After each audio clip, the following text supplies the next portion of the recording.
What's your name? Well, you want my real name or my nickname? Both. Both. My real name is Oliver Snag Nasty III. Okay. My nickname is Tex. Tex? You can call me Tex. All right, Tex, how old are you? I ain't telling you that. You ain't telling me that? That's top secret? Old enough where I'm still building hot rods and playing with toys. So what do we do today? We went and looked at a bunch of cars in Anderson, South Carolina, an old Dodge truck, two 1960 Thunderbirds, and a 61 Studebaker two-door coupe, a Regal. That's on the trailer coming home with me. Yeah. You know, that guy back there is falling awful close, ain't he? He's right on my tail. I know, look at him. Just barely see his headlights. Back here, that strap across the hood. So I take it you like Studebakers, right? Yeah, everybody's got Ford, landfill material, Hey. and Novas, Chevelles, Corvettes, Mercedes, you know, the Lamborghinis. I have Studebakers. People ask you, who made a Studebaker? Studebaker. All right, what was your favorite year, model, and Studebaker? 1957 Golden Hawk. Okay. 352 Packard motor in with a McCulloch supercharger, or an option Paxton supercharged. All right. Or then the 63 Avanti, which I have on. All my Studebakers. All your Studebakers? I have 2-3 rare ones. I have one that's only 20 of them made. Jay Leno has one in his collection. I have a 1949 business coupe, one of 241 made. 1959 two-door large sedan delivery, which was made for ambulances. And they made 3,500 of them. They all got shipped back to the factory because the people were hanging up, their feet were hanging out the ass end of the gurneys. Yeah. And there's only 6 in Australia, 5 in California, 4 in North Dakota, and 1 in Andrew, North Carolina. That's yours. And I got a 49 Studebaker M5 rat rod, 52 Studebaker Starlight coupe. What else I got? This 52, another 52 pickup truck, the C cab that is, the 61 Lark that we got behind us right here. 64 Studebaker Champ Pro Street truck I'm building. That's it, I think. Can't remember. These are all yours, or What's that? These are all yours, past projects or current projects? They're mine. The Avanti, I gave that to my wife for our 10th anniversary.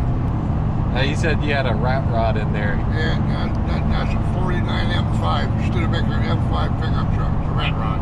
And if I'm not mistaken, you have plans for that, right? Yeah, I'm going to pull that V6 out and put an inline 6 in it. That's going to be real cool.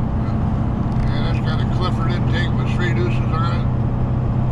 It's a 250 block, 292 crank rods, 194 head. It was dynoed at 365 horse for a 6-cylinder. And I put the skaters to a 5.0 Mustang. Hey now. Don't they keep comparing things to Mustangs? Alright. You really don't want to know my definition of Fords, do you? Oh, I know multiple definitions. I've heard a lot of them from you. What's that? You tell me. Fix or repair daily? Nah. Oh, come on, that's basic. Alright, what's your definition? You really want to know? Yeah, hit me with it. F-O-R-D means fucked out of a real deal. Well, people weren't supposed to say that, were they? Yeah, worst case, they'll just... Now they'll go beep. Yeah, there you go. Tell me about yourself. Just anything that you want to say. I'm old, I'm cantankerous, I'm feeble-minded, and my wife says I'm not right. Oh, okay. I mean, that's close enough, yeah. I have 3 daughters, 14 grandkids, and 3 great-grandchildren, and 1 great-grandchild on the way. It's a lot of kids. Yeah. It's a big family. Yeah. A lot of parking in it, and a drive-in theater in the back seat. If I have to explain myself about that, you don't need to know. So I heard you had a lot of jobs. Like, what were some of your jobs in the past? Oh, I've done about everything. I've done the heavy equipment, superintendent for 36 years for a company out of Rochester, New York. They had me in nine different countries, 36 different states. Put the water, sewer, and storm drain the ground. I do a lot of custom woodworking. Like to get my hands dirty, plant flowers, plant gardens. I don't like people that misabuse kids or misabuse animals, and I don't gamble. I won't even buy a damn lottery ticket. You don't gamble? Nope, don't gamble. Something I actually didn't know about you. Well, you were recently retired. Yeah, I retired. That didn't last very long. And then you unretired. Yeah, the company I used to work for running heavy equipment. Somehow or other still have my phone number. They called me last Wednesday. Wanted to know if I'd come back to work. And I said, no, I'm retired. Well, how much will it cost us to get you back? So I threw them a figure, and they took it. I should have gave them $1 more. And I go back running a D9 dozer with a ripper on the back, pushing a pan, starting next Tuesday. What would have been your coolest car build that you ever done? It's going to be probably my Chevette. Chevette? Yeah, I had a 1984 Chevette scooter, and I put a 500 cube Cadillac motor in that thing. And I was sitting in the back seat, took it down the Benson drag strip. Oh, hell, that was about 24 years ago. Don't say too much. You might reveal your age. I didn't have no wheelie bars on it. That thing come up in the ears, flung right over on its top, and sitting there spinning on its top right at the 100-foot mark. Did you install wheelie bars on it afterwards? No, I got rid of it. And I put a 426 Hemi behind the front seat of a 59 Studebaker two-door dark wagon. I did that when I was in high school. Made a lot of weird stuff. Did a tubular frame on a Volkswagen Bug, put a V8 motor up front of that. 59 bug-eyed midget. Put a don't laugh. I actually put a Ford motor in that thing. Ford motor? Yeah, a little 289 Ford motor. I'm shocked you didn't burn it afterwards. Had a lot of cars. Had a 72 Hemi Cuda convertible, 69 Mach 1, 2-3 Corvettes. Matter of fact, I'll give you a Corvette. You can have it. I've given it to 9 different people and they can't get it. I was right after I got out of the Marine Corps. I had that Corvette, and I was dared to put it in a pond, and that's right where it's at. 14 foot of water in a pond. Nobody can get it out. You're saying if they can go retrieve it, it's theirs. They can have it. A buddy of mine had a twin prop Huey helicopter. Dropped harnesses down there in that pond. It was sunk in the mud so much he couldn't even lift it. So you're telling them they need to figure out their location and where it's at, and they can get out? They can have it. They get out there with a rowboat about this time of year when the water's clear. You can look down there and see it. Race go-karts. Had a few motorcycles. Drag raced. Did figure 8 stock car races years ago. Bet you that was scary. Seeing one guy come to the left of you. I ran a nitro methane funny car for about 2 years. I wrecked that. But that was when, that was years ago. If you had a car, it was a funny car. If you had $20,000 in that car, you was big time. Now it cost you $20,000 just for a rear end. Smoke, I'm a country boy, I drink beer. I ain't got no use for no potheads. Can't figure this thing out. Guys are doing crack and sniffing paint and RC stuff and fries their brain. And you stand there and have a conversation with them, try to have a conversation with them, they go, oh, look. Oh, shit. Got the car behind us. Why'd you pick it? It's a 1961 Studebaker Lark 2-door hardtop Regal. Factory bucket seats, 259 V8 automatic. It's rough, but it could be fixed. They didn't make very many hardtops. No, you said the trim's very hard to find on those cars. A buddy of mine's got one. The trim on below the door from the front fender and the back window. There's 2 pieces of molding on both sides. They're pot metal. You can't get them no more.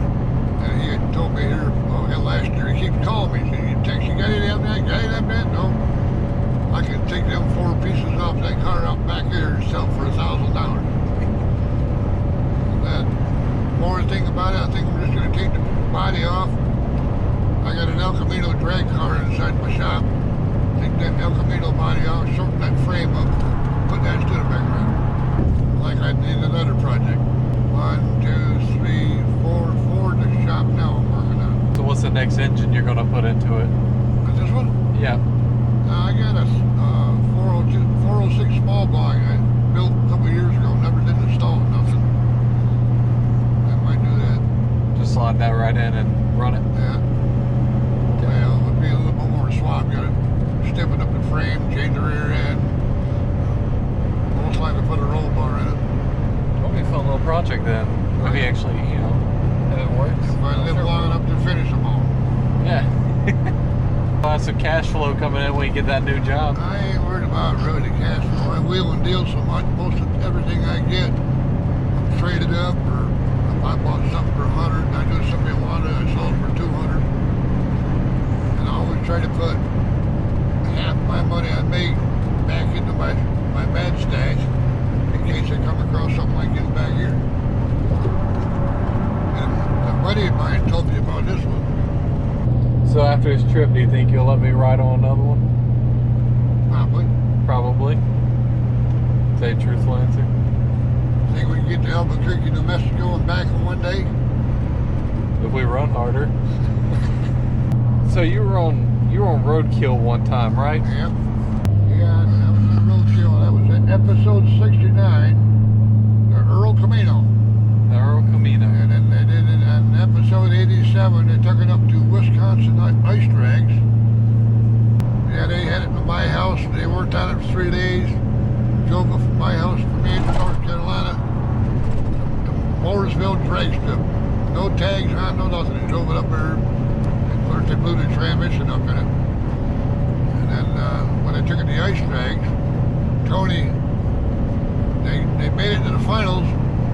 And to the final drag race, Tony red lighted, so they wound up getting the second place with it.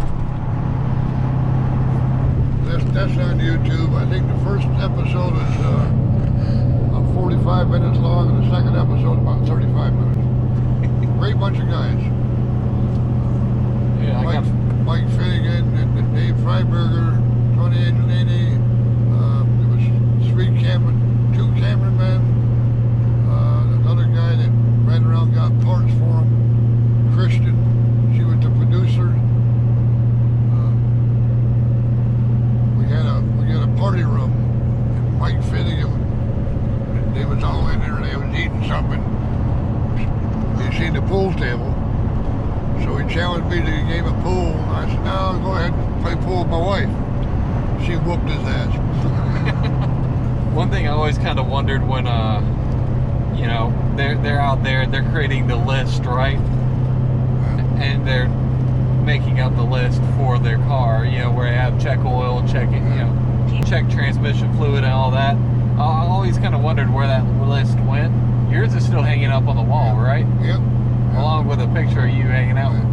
Yeah, they usually make a list of everything you got to do to the cars. And I don't know what, if they, them other ones have been thrown, sometimes they make it up, sometimes they write it on another fender. This one, at my place, they wrote it on a big piece of cardboard. Matter of fact, they used half my parts. They bought some stuff from one of their sponsors, Jags. They got a lot of parts from Jags. There were some little things that they needed. They got off a couple of my trucks. And, I hooked the brake lights up for them. They were pretty neat. Hope to meet them again. Oh yeah. That was kind of a spur of the moment thing. I didn't know that shit from Chinola. Mike Finnegan called the first time. It was on a Monday. Said, Mr. Tex, we're going to come out and watch you. But put it El Camino on Craigslist one day. And they called, said that we're going to come out and buy that El Camino. We'll see you Friday. Didn't say who the hell he was or where he's from or whatever. I said, yeah, whatever. So I hung up on him. The next day, Tony called and said the same thing. We want to buy that El Camino. We're going to be out there such a day and we'll work on it. All right, fine, come on. He hung up. Didn't know who shit.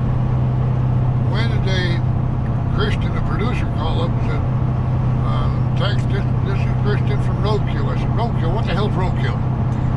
And she said, well, Dave's called you, and Mike's called you, and Tony's called you. The boys will be out there Friday, flying in from California. I will be there Thursday, paid for the El Camino. The boys are flying in from California Friday. They're going to come work on your car, and they're going to drive it out of there. I said, all right, fine, whatever. So she asked for the address. I thought it was some scam bullshit thing. You just didn't think it was real. I didn't think it was real. I didn't know what Roadkill was anyway. So it was Wednesday morning. I think it was Wednesday morning. They sitting in the recliner, half asleep, and a phone rings. It says, Mr. Tex said, this is Christian from Roadkill, and we're sitting in a driveway that says Texasville on it, where my party room has Texasville on it. Yeah. And they went out, they put a microphone on me, they got this, I went down the barn, they got the El Camino out, and they drove it up the road. I hadn't been tuned up in 10 years. It was running that old stagnant gas, bird shit over the thing. And they've never cleaned it. They just left all that crap right on it. And they put it in the shop. They didn't do too awful much to it. They adjusted the rocker, set up a nose setup on it, changed the distributor, put some slicks on it. I forget what they did too awful much. Oil change, the radiator, put a windshield in it. It had Lexan glass. It was all faded. Couldn't even see out of it. They drove it out of there Friday morning. And they went down the back of my house. It's on YouTube. And tore up the field. And they got all done working on it Thursday night. They was going to leave Friday morning. And Mike Finnegan said, man, I love to do a burnout. So I told him, I said, well, my wife is gone. If you can get out there in the driveway and do the burnout before she comes back, go ahead and do it. So they're out there lighting that El Camino up, and at the other driveway, here comes my wife pulling in. Uh-oh. And it was all in fun. Well, I'm sure it was. It should have been a blast. It's one of them experiences that you don't plan on, they Just sort of happens. It just happens, you know. Alright guys, that was Tex. Hope you guys enjoyed. Please like and subscribe. Thank you guys. Bye. Bum, bum, bum, bum, bum, bum, bum, bum, bum, bum, bum, bum, bum, bum, bum,